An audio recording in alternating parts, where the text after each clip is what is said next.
Thank you. Keep your bookmark and your Starbucks cup near. Chapter 3, Speak for Yourself. The music industry is designed to keep the artist broke and busy at the same time. So if you're constantly traveling on the road, somebody has to book flights, talk to DJs, radio program directors, media, club owners, accountants, lawyers, and record execs. So now you're forced to hire help. But that doesn't mean you should assume the person handling those jobs has your best interests at heart. Remember, every company has a system to ensure that no one is stealing or falsifying information. Trust no one. I mean, no one. I remember one time I was doing a promotional tour for Sony to promote Underground Legend. I was told all the dates were non-paid. Well, one day, one of the promoters came to me and said, "Hey, who do I give this $3,000 to?" I was shocked, puzzled, and pissed at the same time. So I said, "Give it to me." And he did just that. The next day I raised hell and everyone played the blame game. From that day on, I knew being on a major label was cutthroat. As an artist, we enjoy the luxury of being able to relax and come and go as we please. So hiring a manager is mandatory, according to the industry. See, there is a system record labels use in order to keep their jobs. Let's say your manager tells you a promoter wants to book you for $5,000. You say yes to doing the date without researching the proper info or contracts. So not only are you in the blind on how much money you actually make, you're blind to the fact of what type of environment you will be in. The manager actually charged the promoter $7,000 and told you $5,000. Once you pay your manager his 15 out of the $5,000, he also made an extra $2,000 on the side. You still want the party 24/7 now and assume your manager will do right by. You don't get me wrong. There are a handful of people that do honest business, but they are very scarce. That's why I thank God every day that I have my father booking my shows, because safety is our number one concern over money. In this biz, people that you allow to handle things for you get so caught up in the limelight that they will even stoop low enough to lie to females portraying to be your manager. Take a look at Ice Cube movie, Janky Promoters, and you will see firsthand what we go through as artists. It always someone trying to be the middleman and extract money and info from a star or a lucrative artist.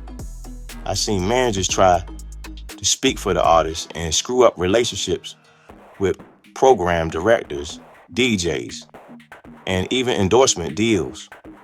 I had a deal on the table with 310 Motors. That's the same company that released the tennis shoe line with the West Coast rapper, The Game. They gave Game a nice advance and a Bentley. So my lawyer at the time tells me to let him do all the talking prior to meeting with the CEO of 310 Motors. My ex-lawyer decides to ask this guy for an outrageous number based on what they gave The Game. The difference was The Game was signed to Dr. Dre, and Aftermath was a powerhouse. This is around the same time 50 Cent was on fire and G-Unit had the streets in a frenzy. Had I spoke for myself, I would have said a lower number because I'm a true hustler and I know how to flip small change into major cash. So that deal never went through due to me allowing a greedy lawyer to speak for me. Sometimes taking less gets you more in the long run. It makes me wonder how many other opportunities didn't go through. Take notes. I felt about Michael Jackson being the star and getting the most attention. Instead of working harder at their craft, Most of the time, group members indulge in more drugs to cope with their demons instead of speaking their minds like men and women should. I formed a group, and some of the members couldn't accept the fact that people just wanted to book me. Many groups break up for this very same reason. What I learned over the years is if you feel a certain way about someone, you address it with that person.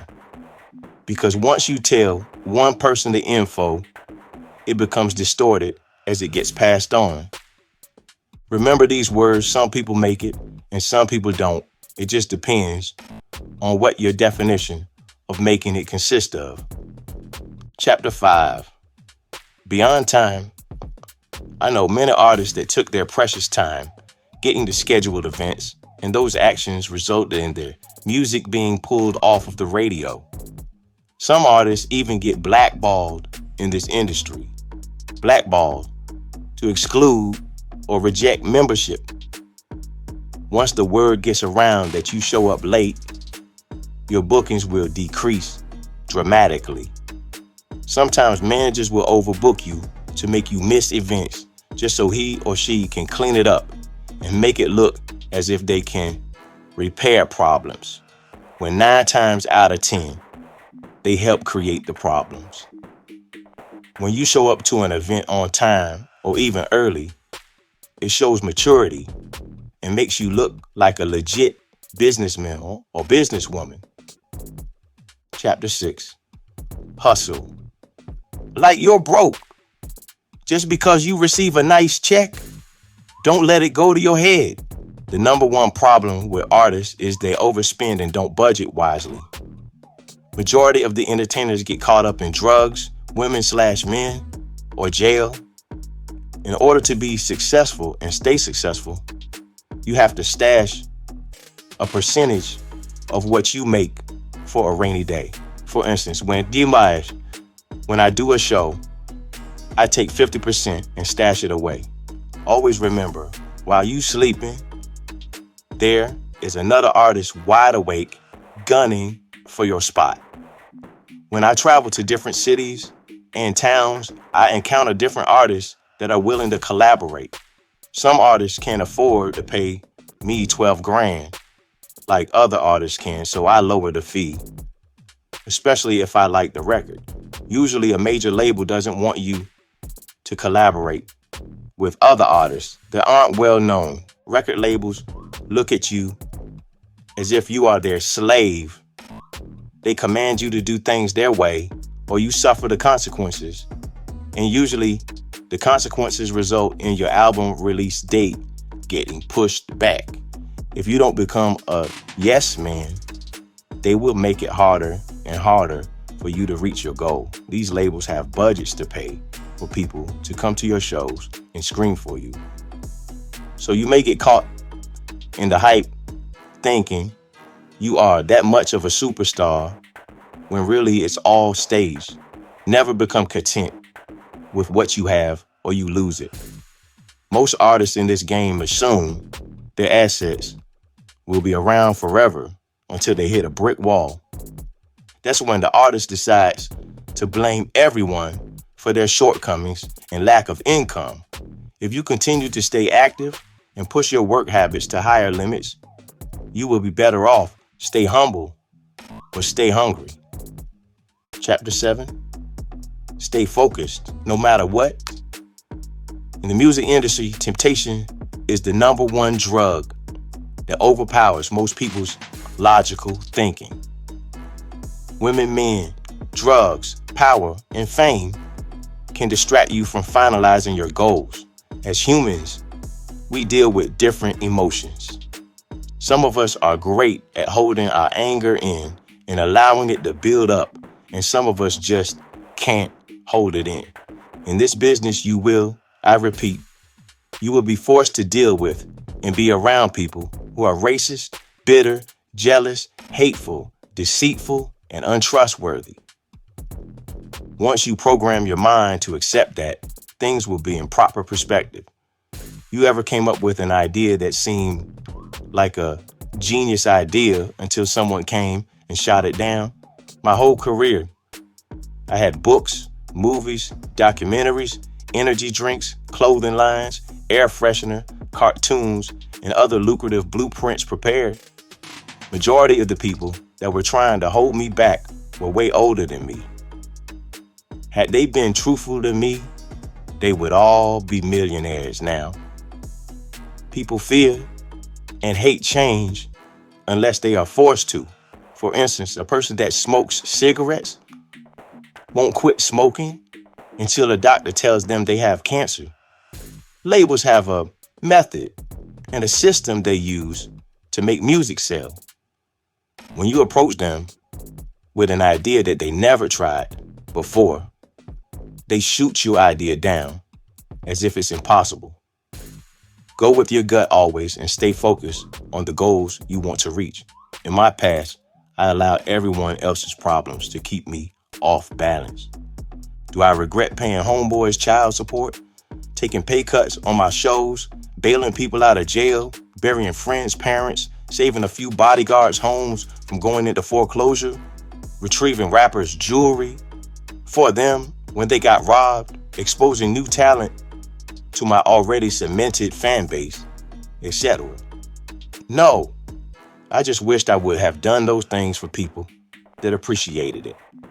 To all the so-called OGs, the Bible says when you do it to the youth, you do it to me. At the end of the day, I'm get my blessings from God, and I'm good with that. Stay focused 24/7. Chapter 8. Your word is your bond in this industry. People are well-trained vampires. They come in all shapes and sizes. Beware. If you agree to do something, just put it on paper, because people forget and people change on you. In the past, I was in LA shooting a video with Mario Winans when an artist approached me about me doing a verse. The artist quoted the lines from Game Over where I say, I take 15 minutes to drop a track. The artist said, let's see if that's true. I went in the studio and wrote and recorded my verse within 10 minutes. The artist was shocked and gave me props. So I asked the artist to rap on one of my songs. The artist agreed. I left the artist a copy of the beat I wanted them to feature on. A few weeks passed by and I still hadn't received my verse. I kept calling and texting numerous times to no avail. Now, me being from the streets, we don't believe in blowing a person's phone up because we hate it when people do it to us. So after at least 9 phone calls, I said, forget it. 7 months later, I see the same artist at the Magic Convention in Las Vegas, and the artist had the nerve to speak to me. I just nodded my head. I hate suckers. I've seen friends become enemies, and I've seen husbands and wives become enemies over not putting their agreements on paper. In the past, I just made deals with a simple handshake, but business is business. I thank God every day that I have my dad around to guide and advise me the right way, because in the streets, if someone plays with your money, blank can happen. Chapter 9, Politics. And like this is the thing with me. I'm used to having money and attention and fame. Like, you go back to all my old yearbooks, I'm still wearing Versace before I blew up in the rap game. I'm used to, I told you I grew up in the beauty shop, so I'm used to entertaining, I'm used to being around women, so I don't love money. So for me, I'm not like pressed to be like, on stage or blah, blah, blah. Like I've done that shit. Like I rode on floats because my grandpa worked at Maxwell House Coffee for like 35 years. So I used to be on the Thanksgiving parade floats, with Marvin Zinler and all these different people. Rest in peace, Marvin Zinler. Mm-hmm. So I'm used to this shit. So, I don't love money, bro. I don't love fame. Like, I'm gonna get to where I need to go. I ain't finna do no weird shit. My dad also taught me, if you wanna rides you ain't got to step on nobody to get to where you got to go. So But just people like, even they watch the show, they in Australia, they in exactly Africa, they in, right. You know what I'm saying, Alaska, all over the place with this culture. You feel me? Correct. So yeah, I mean, what I did, I had my phone is over there, but I had wrote a little list of all the different classic records that I got that a lot of people, whether they know about them or don't know about them, like I had came up with a list about, I think it's about 25 to 30 records on there, from rock and roll with Family, from Certified Gangsters with Jim Jones. I got a record with Mario Winans that we did a video to back in the day. Chingy Baller Baby, Spinners, Like a Pimp, Screwed Up with Ludacris. Screwed Up, I forgot. I was on Welcome to the South on Young Buck album. Pimp C Coming Up. Rainbow Colors with 3 6 Mafia, Spinners. Naughty Girl with Beyonce. Boy with Nelly. A few records with Cameron. I'm the Versus Freestyle Killer. So, I'm just capitalizing, man, and diversifying my portfolio. Yeah, what is it? We're gonna talk about the verses, but what is some of that capitalization consist of, man? I mean, some people forgot what I do every night. You know what I mean? So it was just a reminder, like Jay-Z. You remember he had that song Reminder. Yeah, it was just one of them reminders, and so like Fat Joe say, man, today's price is not yesterday's price. Did that what type of opportunities, like what kind of, what were some of the things that happened, in response to that? It really was just, how you can, it was kind of like the feeling like when I was at Word and Right and Diamonds in Your Face was playing on the radio, and walking down the hall, and just everybody was like, every 3 or 4 years I have like some kind of announcement or some kind of deal that gets announced, and then you get to see everybody kind of acting fake, right? Yeah. You know what I mean? It'd be a different, like I remember when I did this app we deal. love you, Flip. Yeah. I did an app deal one time, and they had posted that it was worth like 20 million, and then it was just like a whole wave of just different people wanting stuff from me, and people trying to get some of that money. And so, but this one, man, it's just great though, because like me being the first person, from Texas to actually be on it, and this was like just the real core, Flip fans was able to see, like, yeah, we've been telling you he do this shit at every show, man. He freestyle, so.